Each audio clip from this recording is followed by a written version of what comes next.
और हर रोज हमारा बोझ उठाता है। हालेलुया। सो खुदा की तारीफ हो, उसकी तमजीद हो। खुदा मुकद्दस कलाम, आइए मेरे साथ खोलें किताब मुकद्दस में से रूमियों के नाम पौलुस रसूल का खत और उसका 10वां बाब, उसकी 13वीं आयत से खुदा के मुकद्दस कलाम में से हम सीखते हैं। एक छोटी सी आयत है जिस पर हम गौर करेंगे। इसको समझना भी इतना मुश्किल नहीं है, लेकिन इसका मकसद यकीनन बहुत गहरा है और इस आयत का ताल्लुक हमारी निजात के साथ है। रूमियों 10वां बाब और उसकी आयत नंबर 13 हमारी मरकजी आयत है, लेकिन पहली आयत से हम पढ़ेंगे। ऐ भाइयों, मेरे दिल की आरज़ू और उनके लिए खुदावन से मेरी ये दुआ है कि वो निजात पाए, क्योंकि मैं उनका गवाह हूं कि वो खुदा के बारे में गैरत तो रखते हैं मगर समझ के साथ नहीं। इसलिए कि वो खुदा की रास्तबाजी से नावाकिफ होकर अपनी रास्तबाजी कायम करने की कोशिश करके खुदा की रास्तबाजी के ताबे ना हुए, क्योंकि हर एक ईमान लाने वाले के वास्ते, ईमान लाने वाले की रास्तबाजी के लिए मसीह शरीयत का अंजाम है। चुनांचे मूसा ने यह लिखा कि जो शख्स उस रास्तबाजी पर अमल करता है जो शरीयत से है, वो उसी की वजह से जिंदा रहेगा। मगर जो रास्तबाजी ईमान से है, वो यूं कहती है कि तू अपने दिल में ये ना कह कि आसमान पर कौन चढ़ेगा, यानी मसीह को उतार लाने को,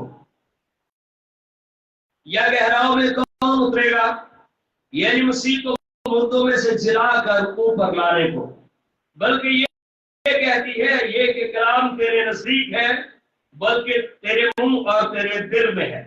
ये वही ईमान का कलाम है जिसकी हम मुनादी करते हैं कि अगर तू अपनी जुबान से यीशु के खुदावंद होने का इकरार करे और अपने दिल से मान लाए कि खुदा ने उसे मुर्दों में से जिलाया, तो निजात पाएगा। क्योंकि रास्तबाजी के लिए मान लाना दिल से होता है और निजात के लिए इकरार मुंह से किया जाता है। चुनांचे किताब मुकद्दस ये कहती है कि जो कुछ पर ईमान लाएगा वो शर्मिंदा ना होगा, क्योंकि यहूदी और यूनानियों में कुछ फर्क नहीं, इसलिए कि वही सबका खुदावंद है। वो अपने सब दुआ करने वालों के लिए प्यास है, क्योंकि जो कोई खुदावंद का नाम लेगा, आगे लिखा, वो निजात पाएगा। हालेलुया। जो कोई खुदावंद का नाम लेगा, हाँ जी, वो क्या करेगा? वो निजात पाएगा। अब जब बाइबल मुकद्दस को हम देखते हैं तो ये तो कोई मुश्किल बात नहीं है। किसी से भी कहें आप कह सकते यीशु मेरा खुदा होगा, बोलेगा हाँ यीशु मेरा खुदा। तो मतलब ये है कि मैं निजात पाना, तो ये कोई इश्यू नहीं है, कोई मसला ही नहीं, ठीक है, ये मामूली बात। लेकिन जिस दौर में रोमियों को खत लिखा गया, उस दौर में ये कहना कि यीशु मेरा खुदावंद है, ये वाकई माना रखता है। आमीन। उस दौर में क्या था, अब इस बात पर गौर करते हैं। उस दौर में रोम का जो बादशाह है कैसर, वो अपनी इबादत करवाता था, अपने आप को खुदा मनवाता था। और उस दौर में अगर ये कहना कि यीशु मेरा खुदावंद है, इसका मतलब मौत को दावत देने के बराबर है। इसको मौत को दावत देने के बराबर है। मतलब यह है कि उस दौर में मसीहियों का इकरार करना कि यीशु मेरा खुदावंद है, कितना मतलब और गहरा माना रखता है। अगर किसी को यह पता चल जाए कि कैसर ये तुझे अपना खुदा नहीं मानते, इसका मतलब है इनको कत्ल कर दिया जाए। कैसर का इकरार करना बहुत जरूरी था। लेकिन उस दौर में जो लोग यीशु पर ईमान लाए, आज सुनने पीछे भी जो यीशु पर ईमान लाए, वो समझते थे कि ये दुनिया और इसकी जिंदगी ये चंद रोजा है, लेकिन हम एक अवधि जिंदगी के लिए बुलाए गए हैं जो खुदा यीशु से देता है। Hallelujah, hallelujah. आप अवधि जिंदगी के लिए खुदा यीशु के पास आज सब बुलाए गए हैं। और इस खत को शुरू करते ही 10वें बाब में खुदा का बंदा कहता है, मेरे दिल की आरज़ू है और उनके लिए खुदा से मेरी ये दुआ है कि वो निजात पाए। आमीन। तो ये किन के लिए बात करता है? कई बार कहता है कि जो मेरे कराबती हैं, जो मेरे खूनी रिश्तेदार हैं, उनके लिए मेरा दिल दुखता है, बराबर टूटता है। खुदावंद उनको भी निजात दे। उस वक्त की निस्बत आज खुदा यीशु मसीह की आमद करीब है। बाइबल मुकद्दस में लिखा है, आखिरी दिनों के अंदर मेरे नाम की खातिर लोग तुम्हें सताएंगे, लोग तुम्हें जो है वो जेल खानों में ले जाएंगे, लेकिन तुम डरना नहीं, तुम हिम्मत नहीं हारना। रूह कुद्दस आपको बताएगा कि आपको वहां पर जाकर क्या कहना है। तो ये जो आज से 2000 साल पहले पेशीन गोलियां की गई, पूरी हुई है करी नहीं। आप उस दौर में जी रहे हैं जब ये सारी बातें लिखे, नाहक आपके ऊपर लोग इल्जाम और तोहमतें लगाएंगे, और वही मौका होगा कि आप इकरार करो कि यीशु मसीह आपका खुदावंद है, क्योंकि जो कोई खुदावंद का नाम लेगा वो निजात पाएगा। हालेलुया। और यीशु का इकरार करना हर जमाना में जरूरी है। हम नहीं जानते हमारी जिंदगी कितनी है, और हमें ये भी नहीं पता कि खुदा यीशु मसीह कब आ जाएगा। ईमान की हालत में इस दुनिया से जाना ये जिंदगी है। हालेलुया। सो बाइबल मुकद्दस के अंदर पुराने अहदनामा को जब हम देखें, ईमानदारों ने अपने ईमान की कीमत चुकाई है। दानियल की किताब के अंदर 2 वाकयात हैं। बादशाह ने अपनी मूरत खड़ी की और कानून बनाया, एक सालाना बड़ा एक फेस्टिवल, बहुत बड़े जो शाही फरमान के सबब से एक बड़ा फेस्टिवल होगा। वो कितना बड़ा प्रोग्राम हो सकता है।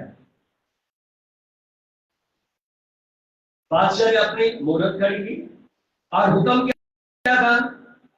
आज इसको क्या करना है? इसको सजदा करना है। जब सारे लोग नरसिंगे फूके गए, म्यूजिक उनका बजा, बैंड बजा, एंड पे एक कोई सायरन बजाते थे, तूती बजाते थे।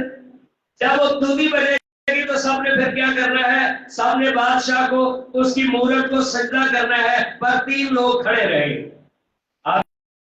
3 लोग। बादशाह नहीं चाहता था कि ये मरे। उन्होंने कहा अच्छा शायद ये गैर कौम के हैं, एक बार फिर आप जो है ये सायरन बजाओ। जब फिर उन्होंने बजाया, वो 3 बंदे फिर स्टिल खड़े रहे। उनका बादशाह तेरी मदद के आगे हम नहीं झुकेंगे। आग के अंदर जाना हमें कबूल है। तारीकी की कूदें फी ज़माना खुदा के लोगों के खिलाफ रही है, पर ईमानदार अपने ईमान की हालत में कायम और दायम रहे हैं। हालेलुया। ना सिर्फ खुद बचे बल्कि दूसरों के बचने का भी क्या बने हैं। और उस कहता है मेरी दुआ है कि वो निजात पाए। निजात के लिए किसी दूसरे मुल्क में नहीं जाना पड़ेगा, लेकिन आसमान पर कौन चढ़ेगा कि उसे निजात हिंदा को उतार लाने को, या कौन कब्र में उतरेगा कि नीचे है कोई। बल्कि ये निजात का कलाम तेरे नजदीक है, तेरे मुंह में और तेरे दिल में है। अपने दिल के अंदर टटोलो कि आपकी निजात क्या आप में महफूज है या डावाडोल फिर रहे हैं? किस जगह पर हम हैं? ईमान के इकरार पर कायम है या नहीं? वो 3 बंदे ईमान के इकरार पर कायम रहे, बिलाखिर उनको आग की जलती हुई भट्टी के अंदर डाल दिया गया, आग के शोले को तेज किया गया। आग का शोला 103 फुट तक ऊंचा था, उसके अंदर 3 बंदे फेंके। बादशाह ने जब देखा उसने कहा, भाई कितने बंदे फेंके? बादशाह आज कितने? 3। ये कोई ज़ियाफत नहीं थी कि चौथा पेड़ तो खुशी से आ रहे, चलो मुझे भी साथ ले जाओ। आग में कौन जाता है? लेकिन 3 फेंके गए थे। नजर उसमें 4 आते थे, चौथे की सूरत एलाज़ादा की सी थी, खुदा के बेटे की सी थी। हालेलुया। याद रखिए, आप जिस घड़ी में भी हो, खुदा आपके साथ है, वो आपको भूला नहीं है। दानियल को शेरों की मान में फेंका गया। 1 महीना मुकर्रर किया गया। 11 महीने आप जिसकी मर्जी इबादत करो, पर 1 महीना बादशाह की इबादत करोगे। पर दानियल अपने खुदा की इबादत करता था। हालेलुया। इल्जाम वो लगाना चाहते थे, ढूंढ रहे थे तो वजह के दानियल को कैसे हम फंसाएं, क्योंकि दानियल उस दौर के वजीरों से ज्यादा दाना और अक्लमंद था। और देखा दानियल आज कितना टाइम दुआ करता था? सुबह, दोपहर और शाम अपने घुटने टेककर खुदा के घर की तरफ अपने हाथ उठाकर दुआ करता है। हमारा को बंदा काउंसलर मान लेना, वो महल्ले में नजर ही नहीं आएगा। दानियल वजीर है इतना बड़ा, पर 3 वक्त अपने खुदा की इबादत करता है। आप कितने बड़े हो जाए, आप खुदा के उन लोगों से बड़े नहीं हैं। खुदा के सामने हम खाक और राख हैं, कुछ भी नहीं है। एडोनों ने देखा इस पर औरतों पर इल्जाम मिला है, उन्होंने कहा एक इल्जाम में हम इसे फंसा सकते हैं। और वो इल्जाम क्या है कि ये ए बादशाह, तेरे अलावा ये अपने खुदा यहोवा की इबादत करता है। इल्जामात की शक्लें मुख्तलिफ टाइम में मुख्तलिफ तरह की हो सकती हैं। अब इसका मतलब खुदा के लोगों को तंग करना और सताना है। बाइबल में लिखा मुकाशवा की किताब वो जानता है कि उसका थोड़ा सा वक्त बाकी है, क्योंकि उसके बाद खुदा का बेटा यीशु मसीह अपनी कलीसिया को लेने के लिए आ रहा है। हालेलुया। मुकाशवा चौथे बाब में लिखा, ऊपर मैंने एक तख्त देखा जहां से आवाज आई, यहां पर ऊपर आ जा। कलीसिया आसमान पर जाने वाली है। दानियल अपने खुदा की इबादत करता है। जब उन्होंने देखा कंप्लेन की, बादशाह एक बंदा तरह पकड़ा गया भाई, भूखे शेरों के सामने उसे एक कुआं उन्होंने स्पेशली बनाया था, उसके अंदर भूखे शेर छोड़े जाते थे जो शाही फरमान की नाफरमानी करता था। दानियल को उसमें फेंक दिया गया, ऊपर भारी पत्थर रख दिया गया। बादशाह ने किसी नौकर को नहीं भेजा। बादशाह खुदा अपने लोगों की खातिर हुकूमतों के सरबराहों के दिलों को बेचैन कर देता है। आप छोड़े हुए नहीं हैं, आपका खुदा आपका मददगार, मुहाफिज और आपकी फिक्र करने वाला है। हालेलुया। इसलिए डरना नहीं है। बादशाह सवेरे आगे ऊपर से आवाज दी, दानियल क्या तेरा खुदा कादिर ठहरा कि शेरों के मुंह से तुझे बचाए? नीचे से एक बड़ी दलेराना और मुदब्बराना आवाज आई, बादशाह जीता रहे। बादशाह मुझे जिंदगी की फिक्र नहीं है, पर तुझे जिंदगी चाहिए, दानियल के अंदर जिंदगी देने वाला है। हालेलुया। फिर मौत से डरना क्या? बादशाह जीता है, उसे शिकायत नहीं की। असि शिकायत देखो, साढ़े बुखार हो तो पता ना लेना, शिकायत ठीक है, शिकायत शुरू, ऐसा हो गया वैसा हो गया, हो भाई ना करो, ठीक है। आधे रिश्तेदारों के साथ हमने इसीलिए लड़ाइयां बनाई होती हैं, उसने मेरा पता नहीं किया। उस आपका पता करने वाला खुदा है, आपकी फिक्र करने वाला यहोवा खुदा है। आप किस चीज की फिक्र करते हैं? उसके बादशाह जीता रहे, मेरा खुदा कादिर ठहरा, उसने अपने फरिश्ता को भेजकर शेरों के मुंह बंद कर दिए। अगर आप आग के अंदर हैं, खुदा है आपका, आपके साथ है। अगर आप शेरों की मान में हैं, आप खतरात में हैं, आपका खुदा आपके साथ है। पौलुस और सिलास जेल के अंदर है, उनका खुदा उनके साथ है। पतरस अगर कैद की हालत में है, उसका खुदा उसके साथ है। पर इस बात की टेंशन है, टेंशन उस वक्त हम लेते हैं जब हमें यकीन नहीं होता कि हमारा खुदा हमारे साथ है।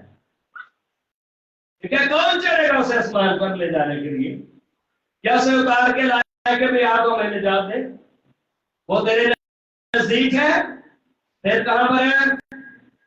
बोले आए, बोले तेरे मुंह में है, और फिर तेरे दिल में है। कहां पर ढूंढ रहे हो दुनिया में? अपने अंदर खुदा उनको पहचानो। और जो तो खुदावन का नाम लेगा, आज क्या करेगा? जो तो खुदावन का नाम लेगा वो निजात पाएगा। रूमी 8:31 आयत से खुदा के कलाम में से देखते हैं।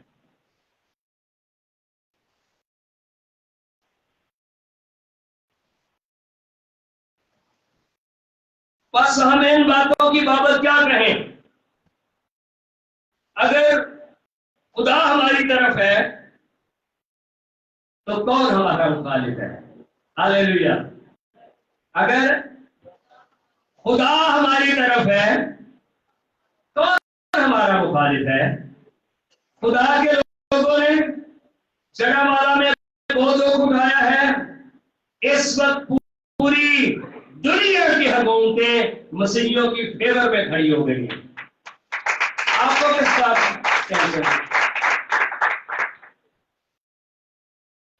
और सबसे बढ़कर हमारा खुदा हमारे साथ है, जो जिंदा है। हालेलुया। यही ईमान का मौका है, पता चलेगा किसके अंदर ईमान है और किसके अंदर नहीं। आखिर ज़माने के अंदर कितने लोग यीशु का इनकार कर जाएंगे दुखों से डर के। लूका की इंजील के 9वें बाब में लिखा है कि अगर कोई सारी दुनिया हासिल कर ले और अपनी जान का नुकसान उठाए तो उसे क्या हासिल? सारी दुनिया आपके पास हो, पर अगर यीशु मसीह आपके पास नहीं है, और अगर जो कोई आदमियों के सामने मेरा इनकार करेगा, जो कहेगा कि अब मैं मसीही नहीं हूं, जब यीशु मसीह आएगा तो फिर अपने बाप के सामने और उसके फरिश्तों के सामने वो कहेगा तुम भी मेरे नहीं हो। आमीन। तुम भी मेरे, आप भी मेरे नहीं हो। लेकिन जो खुदावंत का नाम लेगा, जो कि यीशु को अपना खुदावंत कहेगा, आज क्या लिखा वो निजात पाएगा। जिसने अपने ही बेटे को दरेक ना किया बल्कि हम सब की खातिर उसे हवाला कर दिया, और उसके साथ और सब चीजें भी आगे के हमें क्यों ना बख्शेगा? हमें सब चीजें भी सिर्फ निजात का मतलब गुनाहों की माफी नहीं है, पर लोगों के पास तो गुनाहों की माफी भी नहीं है। आपके पास पास गुनाहों की माफी भी है, बल्कि दुनिया की बाकी सब चीजें हमें क्यों ना देगा, जिसने अपना बेटा हमारे लिए सलीब के ऊपर बलिदान कर दिया। खुदा के बरगज़ीदों पर कौन नालिश करेगा? लगा ले इल्जाम तो लगाना चाहते, पर लिखे कौन नालिश करेगा? खुदा वो है जो उनको रास्तबाज ठहराता है। हालेलुया। खुदा वो है जो उनको रास्तबाज। इब्लीस है जो खुदा के लोगों पर दिन रात इल्जाम लगाता है, कहते हैं इनको मार क्यों नहीं देता, लेकिन खुदा बाप के दाहिने तरफ आपका शुफात करने वाला बैठा है, जिसका नाम क्या है? यीशु मसीह। अगर किसी से कोई कसूर होता भी है तो वो जो दाहिने तरफ बैठा है, पर अगर उसके साथ आपका कोई ताल्लुक है, अगर यीशु आपका खुदावंद है, अगर यीशु को आप अपना मालिक जानते हो, वो कहता है बाप इनके लिए मैंने लहू बहाया है, इनके लिए मैंने। इल्जाम लगाने वाला कब लगाता है? दिन और रात। इब्लीस का काम खुदा के लोगों पर इल्जाम तराशी करना, आसमानों पर जाकर कहते हैं इनको मार दे मार दे मार दे। लेकिन जो दाने तरफ बैठे कहते हैं बाप मैंने लहू बहाया है, अब मेरी कीमत मैंने इनकी दी है, कीमत मैंने दी है। अदल फिर पूरा हो जाता है, जिसके सबब से हम उठते हैं और फिर खुदा की कई बार शुक्रगुजारी भी नहीं करते। इब्लीस का इल्जाम लगा रहा है दिन और रात को भी उसकी सर्विस जारी है, साड़ी सर्विस भी जारी है रात की।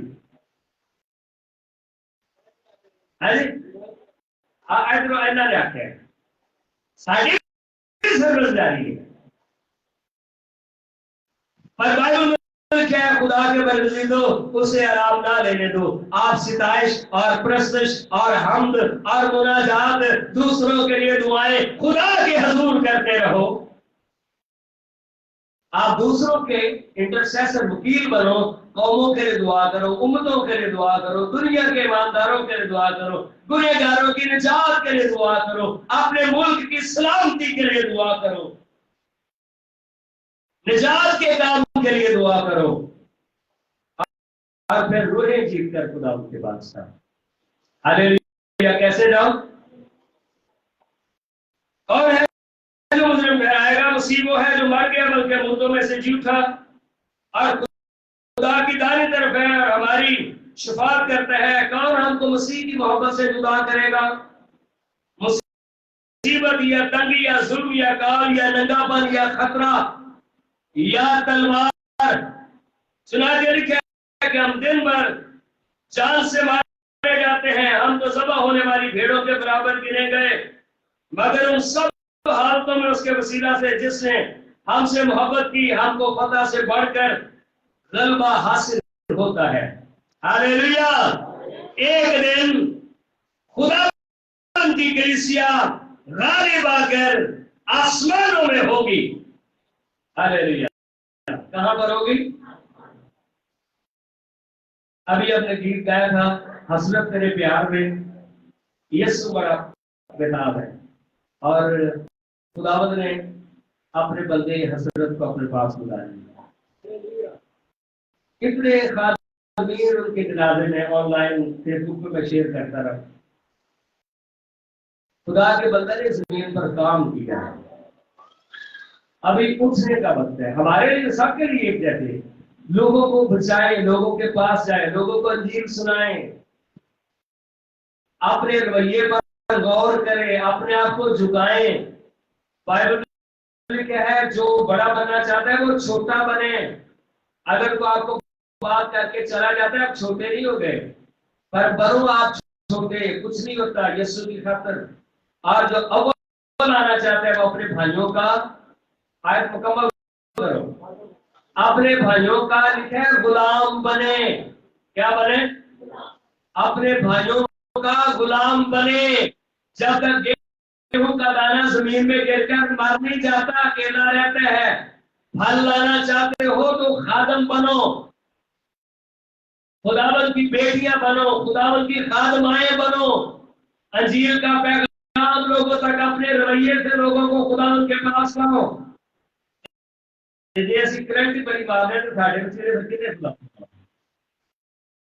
जेडे है वो भी टुट रहा जान खुदा वो है जो हमें फतह से बढ़कर गलबा बख्शता है, क्योंकि मुझको यकीन है कि खुदा की जो मोहब्बत हमारे खुदा यीशु मसीह में है, उससे हमको ना मौत लग सकेगी, ना जिंदगी, ना फरिश्ते, ना हुकूमतें, ना हुकूमतें जैसे भी मुश्किल पैदा कर दे खुदा के लोगों के लिए, लेकिन हम खुदा की मोहब्बत से जुदा नहीं होते।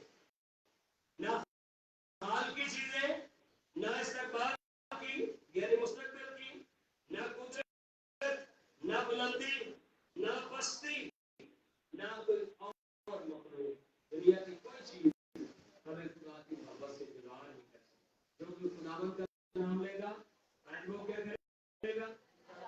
आज कितना कई बार लोग सस्ता सौदा करते हैं, अरे अपनी मर्जी की खातिर चल भाई ये सुना इनकार करके है बहुत करोगे, फिर वो मारा यीशु भी कहेगा मैं आपको नहीं जानता,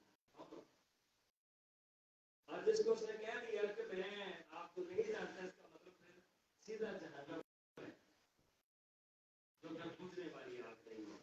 खुदा आपको मत कर इसके बाद